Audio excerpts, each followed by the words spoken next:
who we are and who we want to be. That was the exercise that your national board started with in our training last October.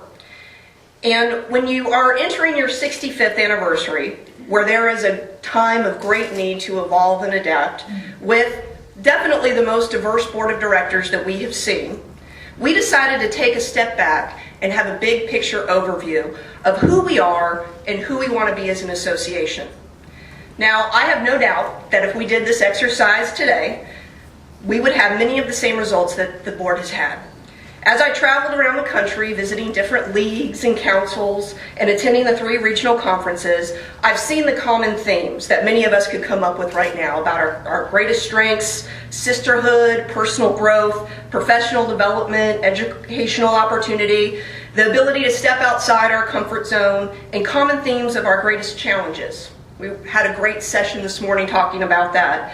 Membership growth, retention, members that are not really open to new ideas and changing the way that it's always been done, lack of interest and adherence to best practices, and some members putting their personal interests above the mission statement and our proud code of conduct. So let's think about it. Who are we currently?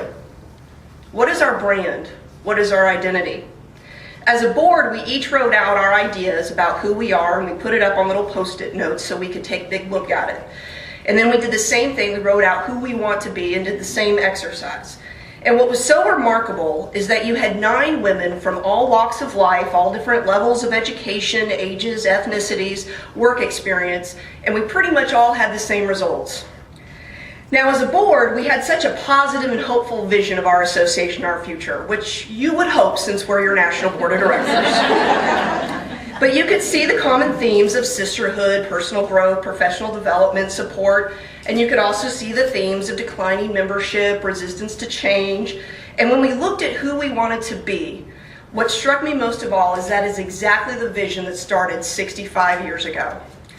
In 1949, our founder, Mr. Lorie Burch, saw how women were being treated in the work environment. He wrote, "It was my feeling all women were seeking and deserved equal business opportunities.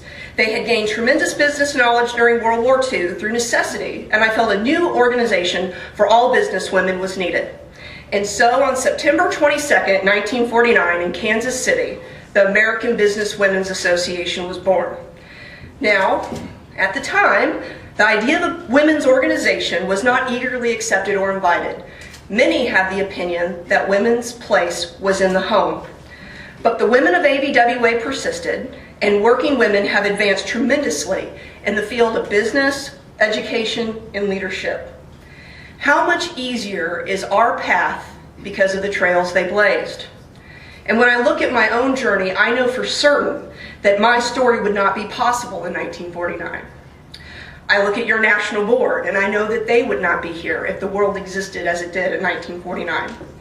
If it weren't for the brave women and men who were innovative and willing to challenge the traditional mindset of society, none of us would be here today. And yet, 65 years later, we find ourselves struggling to keep up with an ever-evolving world. Our association, that provides so much support, professional development, and personal growth, is striving to stay relevant among working women in 2014. So when I look at who we are and kind of the position that we're in, as many organizations are, I think of this. Anybody recognize this? This was my cell phone in the mid-90s. And, really, who laughed at me? All right. Oh, okay. Well, and while it's a laugh line now, this was cutting-edge technology. Now, how many of you despise getting a new phone? Having to learn all the new features and all of that, having to change. But if you didn't, we would still be walking around with these. Yeah.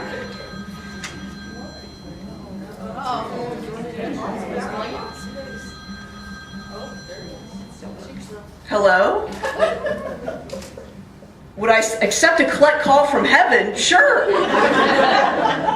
Hello, who is this? Mr. Lorie Burch, our founder of ABWA. What an honor. Well, yeah, this is the national president. What can I do for you? You want to congratulate us for reaching 65 years and carrying out the vision. Well, I'm so thrilled that you've been keeping tabs of the work that we've been doing. Well, I was just talking about that, and we have made a lot of progress.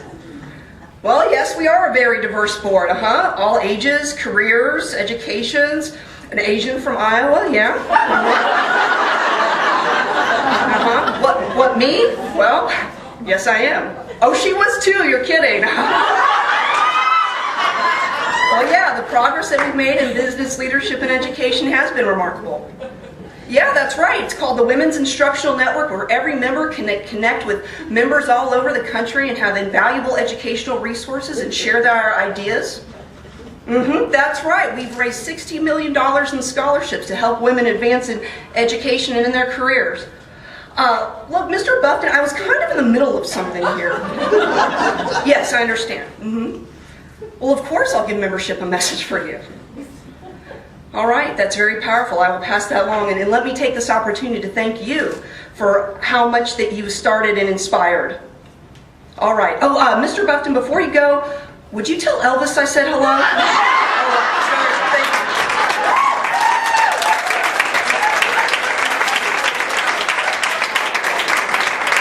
I didn't see that coming. Well.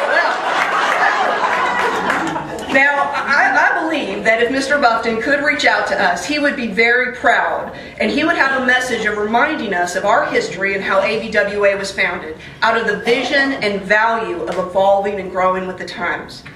Can you imagine if we decided that there was no need to change or improve? This works, it's how it's always been done, why change? And what happens when you refuse to advance with the times and the demands of the marketplace? You become obsolete rather than cutting edge, innovative leaders of the pack. Now, we can resist best practices. We can resist utilizing the resources on the Women's Instructional Network. We can resist the need to inspire more candidates to run for the national board. We can cling to the ways it's always been done, whether it's fundraising or membership recruitment, and before long, we will be obsolete. Or we can embrace the challenge and excitement of an ever-evolving world. Our history is a forward-thinking, progressive association, and what better way to honor that history than by rising to our challenges, embracing our diversity, while celebrating everything that brings us together and seizing the opportunity to push ABWA through the next 65 years. Now, the best part is we have all the answers. You see, the bridge between who we are and who we want to be is you. It takes all of us to make a difference, to benefit the whole. Our mission statement embodies this concept. We exist to provide opportunities to help ourselves and each other. We can be so short-sighted sometimes, so me-centered, but we all know that the greatest way to help ourselves is to help others. So, ABWA, here are 3 things that I want you to do. 1, I charge each and every one of you to commit yourself to just one other member or potential member from now until the end of the year. Our mantra is changing women's lives one woman at a time. So call this the One Woman at a Time campaign. Commit yourself to reach out to a potential member, share your ABWA story, and invite her and mentor her through the year through one-on-ones, check-ins, making sure that you are sharing all the member benefits. Or reach out to a new member and do the same to ensure that she is getting the most out of her membership so she won't even consider renewing or question it, because, you get it. Or encourage a current member to get more involved, whether it's on a committee, on your league's executive board, attend their first national conference, or even run for the national board as a district vice president. Can you imagine the ripple effect that we would have if each of us just committed to one other woman between now and national conference? Number 2, get more active on the Women's Instructional Network. There are so many tremendous resources to increase your membership, help with visibility in your community, such as the partnering program. We now have a district's president's team board where you can share ideas, successful strategies, whether it's membership recruitment or whether it's fundraising. It's also a place where you can go and ask questions on what other people are doing. And if you are not your current president, encourage the president of your league to reach out and utilize that. And now finally, you may have sensed a theme here, but I want you to make a commitment and investment in yourself and attend the national conference back where it all began, right up the road in Overland Park, Kansas this year. I want you to set a goal for your league to have attendance above the usual amount. We all know there is simply no better retention strategy than attending a conference. It truly is a magical experience. And this is the best time to come home to ABWA. Since 1949, ABWA has been changing women's lives. And if we expect to inspire women to step outside their comfort zone and reach their full potential, we have to do the same as an association. You know, there's been so many people that have changed, and you've heard some great stories of how ABWA has affected them. And I have to take just a real quick minute to talk about a moment that I had yesterday getting off the plane at MCI. And being here in the Kansas City area, I remember the very first time I got off that plane into that airport. It was 5 years ago, my first conference really, when I was a national top 10. And for those of you who knew me then, or even before then, I'm a much different person than I was then. That was a life-changing experience for me, because the minute I walked into this really scary place with a bunch of women that I had never met before, I only knew very small people in my own group, everybody's faces lit up, hugged me, congratulated me. I got up and I had to give a speech, and I had to be very forthcoming and authentic and honest about myself. And instead of scaring you all off, you rose to your feet, and you clapped, and you celebrated. I love you, man. But you have no idea the kind of confidence and support and true sisterhood that we inspire. It really is quite remarkable. And so when I was asked to consider running for the national board, something that I would have never envisioned 5 years ago when I got off that plane in this town, I said yes.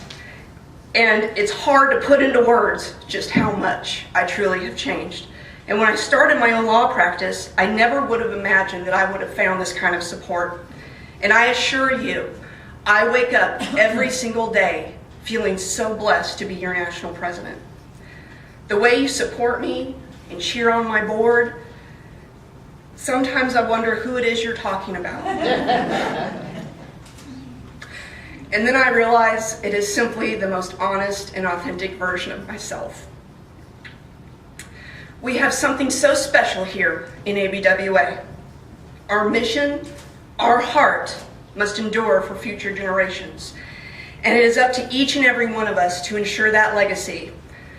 So that 65 years from now, there will be a woman who hasn't even been born yet, who will be standing up here sharing how her life was changed as national president because of the American Business Women's Association. Thank you.